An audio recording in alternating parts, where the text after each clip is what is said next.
நிழல் படம் எப்படி இருக்கு? தொழிலதிபர் சிவன் சீனிவாசன் மகன் விஜய் ஹரி மற்றும் அவர் நண்பர்கள் இருவரை ரமேஷ் கண்ணா மகள் பிக்பாஸ் ஜனனி கொடூரமாக தாக்கி ஹாஸ்பிட்டலில் சேர்க்கிறார். தொழிலதிபர் மனைவி தனது மகன் தாக்குதல் குறித்து ஒரு போலீஸ் அதிகாரி உதவியுடன் விசாரிக்கிறார். அப்போது ஜனனி குறித்து பல அதிர்ச்சிகர உண்மைகள் தெரியவர ஒரு முக்கியமான சம்பவம் நடந்தது தெரிகிறது. அந்த விவகாரம் கோர்ட்டுக்கு செல்ல என்ன நடக்கிறது, ஜனனி அப்படி செய்தது ஏன், கோர்ட்டில் என்ன தீர்ப்பு வந்தது என்பது நிழல் பட கதை. பிக்பாஸ் ஜனனி கதை நாயகியாக நடித்த படம். முதன்முறையாக இரட்டை வேடத்தில் நடித்துள்ளார். அந்த இரட்டை வேடம் என்பது கதைக்கு முக்கியமான விஷயம். 2 வேடத்திலும் ஓரளவு சிறப்பாக நடித்து இருக்கிறார். அதிலும் டாக்டராக வரும் கேரக்டர் மனதை உருக்குகிறது. இன்னொரு கேரக்டரில் பதற வைக்கிறது. அவர் ஜோடியாக வரும் விசாகனுக்கு ஆரம்பத்தில் அதிக வேலை இல்லை. கிளைமாச்சில் வக்கீலாக சில இடங்களில் ரசிக்க வைக்கிறார். வில்லனாக வரும் விஜய் ஹரி அவர் நண்பர்கள் நடிப்பு, அவர் செய்யும் செயல்கள் கொடூரம். ஜனனி அப்பாவாக வரும் ரமேஷ் கண்ணா பாசத்தை பொழிகிறார்.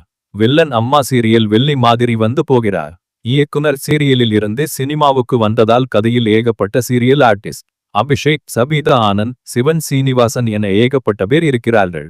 அவர்களும் சினிமா என்பதை மறந்து சீரியல் மாதிரியே நடித்து இருக்கிறார்கள். இயக்குனரும் சினிமா என்பதை மறந்து அவர்களை நடிக்க வைத்து இருப்பது படத்தின் மைனஸ். ஜனனி கேரக்டர் ஆரம்பத்தில் ஏதோ பறி கொடுத்த மாதிரி இருக்கிறது. அடுத்த பல சீன்களில் இயக்குனர் கதைக்குள் செல்லாமல் தவித்து இருக்கிறது. கடைசி சில நிமிட திருப்பங்கள், கோர்ட் சீன், கிளைமாக்ஸ் மட்டும் படத்தில் ஓகே ரகம். ஜனனி குடும்பம் விவகாரம், வில்லன் குடும்ப திட்டம், போலீஸ் விசாரணை ஆகியவற்றில் உயிர் இல்லை. ஏதோ நடந்து இருக்கிறது என்ற சஸ்பென்ஸை இன்னும் விறுவிறுப்பாக காண்பித்து இருக்கலாம்.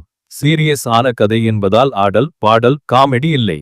சென்டிமெண்ட் ஓர் பவுட் ஆகவில்லை. அபுபக்கர் இசை ஓகே, ஆனால் சில பாடல் சம்பந்தம் இல்லாமல் இருக்கிறது. மோகன் குமார் ஒளிப்பதிவும் சுமார் ரகம். பெண்களுக்கு எதிரான பாலியல் கொடுமை, அதிகார வர்க்கத்தின் அத்துமீறல், போலீஸ் பாரபட்சம் ஆகியவை குறித்த நல்ல கரு. ஆனால் எடுக்க தெரியாமல் எடுத்து இருக்கிறார்கள். நடிகர்கள் தேர்வு, நடிப்பு பெரிய மைனஸ்.